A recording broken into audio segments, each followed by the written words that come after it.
Welcome back to another exciting episode of our AI-powered Radius Booking plugin tutorial series. Today we are going to learn how to easily add staff in the Radius Booking plugin. For this, go to the Staff dashboard, click on Add Staff at the top. You can empower your team with dedicated access. So provide name, email address,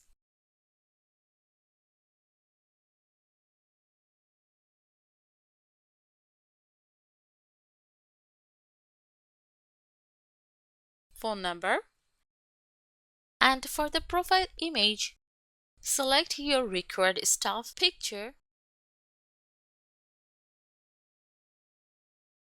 and then save it for upload.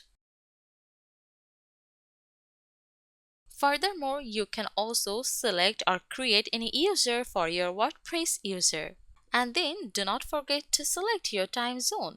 After that, choose your location. Then comes the service. Choose your service or category to add.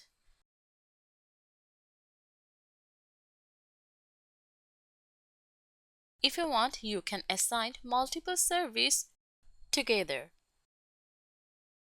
Next step is schedule. Then time of management, where staff can configure holidays in settings to apply globally or use the custom days off option. If you want to use it, add your day off, like day of names, type, and its start and ending date. If you want, you can disable this. Last is special to configure custom schedule. Thank you for watching today's tutorial.